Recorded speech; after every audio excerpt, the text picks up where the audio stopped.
guys, welcome back to my channel. We learn together. This is your host Harish, and today I have brought you another history video from Europe, from the country of Denmark. Today we are going to do the history of Denmark. So the video was originally uploaded by VC3 channel, and in this video they talk about the history of Denmark. It's a very short video, so I hope we'll only get to know about the important things happen in the Denmark history. With this video we learn something new about the country. Denmark, I don't have any much information about their culture and anything, so with this video we learn something new today. Let's go and find out. This is Denmark, famous for the world's oldest flag, their really old monarchy, Vikings. It's also one of the happiest nations, home to the inventors of Skype and Lego. Denmark is located in Europe. It borders with Germany and has a population of 5.5 million. The country became a unified nation around 700 AD, but people were happily settled there since the end of the Ice Age. And these two people were thrown into a bog many thousands of years ago, and they've been preserved ever since. So this is present-day Denmark, but we need to go way back to 100 AD, where at the time there are a few tribes hanging around: the Angles, the Jutes, the Saxons, and the Danes. But then most people decided to migrate to Britain, so the Danes moved into Jutland and finally occupied the entire realm of present-day Denmark, as well as some parts of present-day northern Germany. Okay, so let's go to the Viking Age. First of all, the biggest misconception about the Vikings: they didn't have any horned hats, and yes, they raided and pillaged places, but they actually did a lot of farming and were into settling and trading. Compared with other people at the time, they were also quite clean. They had their own language and a pagan religion, with gods like Thor and Odin.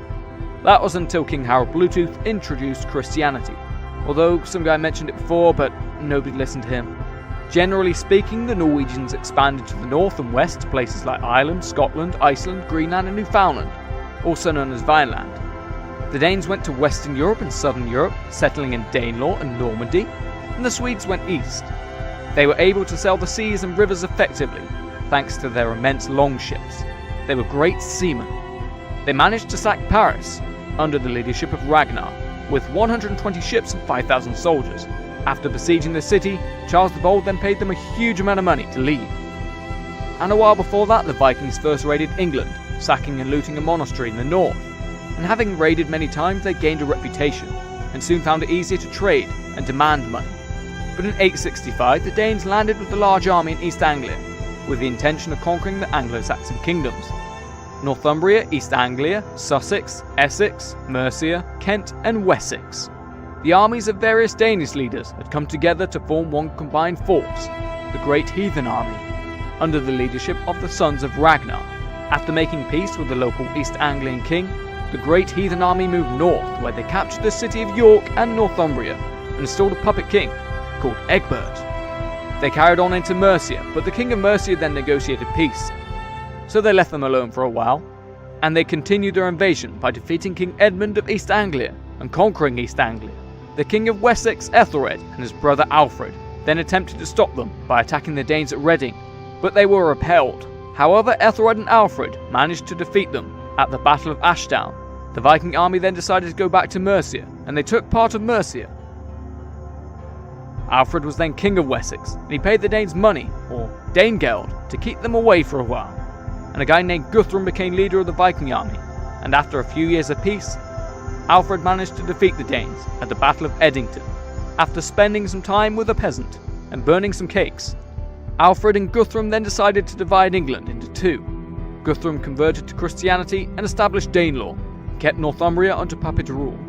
Over the years, the Danes were driven out of England by Alfred's sons, and Viking rule ended when Eric Bloodaxe was driven out of Northumbria, and the Anglo-Saxon kingdoms were restored.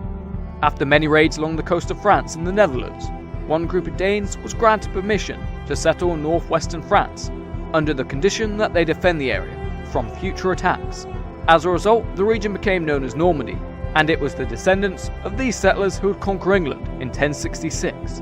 The Danish monarchy goes way back, starting with Gorm the Old, and there were a few other possible kings, but they're legendary, so Gorm was the first historically recognised. A little while later, Sven Forkbeard ruled Denmark. And over in England, King Ethelred the Unready massacred a number of Danes, including Sven's sister. Sven then launched attacks on England and conquered it, becoming king, but he died a few months later after falling off a horse. So his son Canute then took power, and the empire was stable throughout his rule. But in 1042, Edward the Confessor became King of England. The Danes were never kings of England again, and sadly the Danish Viking kings never managed to turn their conquests into a lasting empire. Danish fleets attacked Estonia, but they could never control the area. It was only when Valdemar the Victorious landed in Estonia and defeated the Estonians in a great battle, upon which Estonia came under Danish control. And legend has it this is when the Danish flag fell from the sky. He also gained some land in present-day Germany. However, he was captured and released on the condition that he surrender all of his conquests, except for an island called Rügen and Estonia. But the territories were sold anyway when the country fell into debt. However, eventually the kingdoms of Denmark, Sweden and Norway had a threesome, and they united in what was known as the Kalmar Union, and its capital was Copenhagen. Sweden could never decide if she wanted to be in the Union, and one of the many great events in this period was the Stockholm Bloodbath, where there was a successful invasion on Sweden by Danish forces under the command of King Christian II, and around 80 to 90 people were executed. And eventually Sweden left. Denmark also fell into a civil war at this time because some people wanted to be Catholics, while others wanted to be Protestants. During the 16 and 1700s, Denmark had many colonies in Iceland, Greenland and the Faroe Islands. They began to establish trading posts, a small town in India, West Africa. However, they lost some land in the Second Northern War against Sweden. They also colonized two islands in the Caribbean called St. Thomas and St. John. The Danish East Indian Trading Company also colonized some islands near them.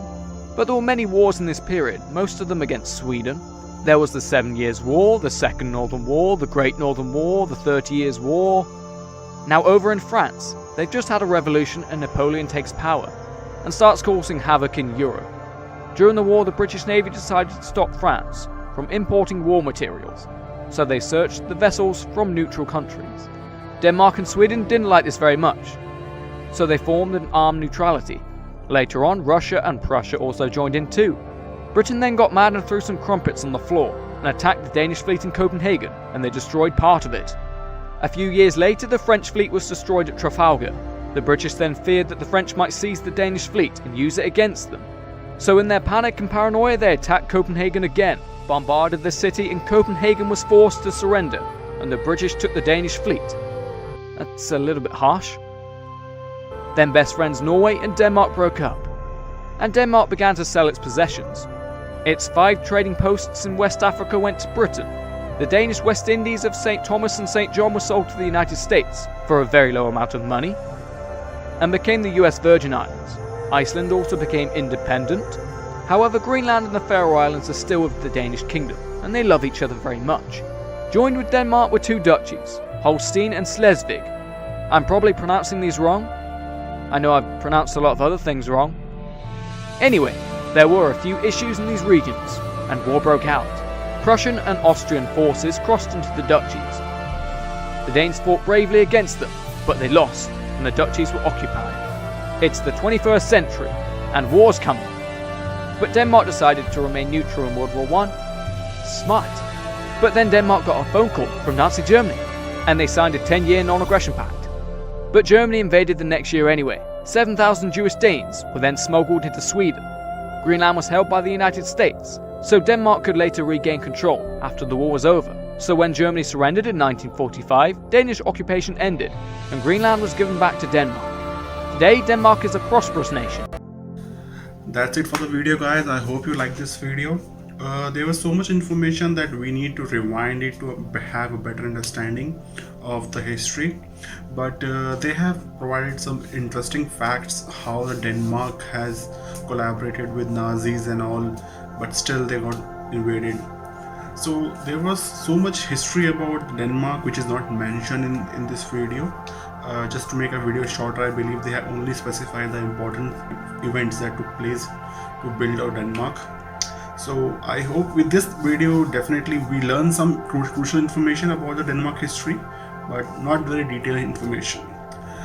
I hope you like this video. If you like this video, please don't forget to hit the like button, subscribe to our channel, and share your feedback in the comment section below. If you like this video, don't forget to hit the like button, subscribe to our channel, and share your feedback in the comment section below.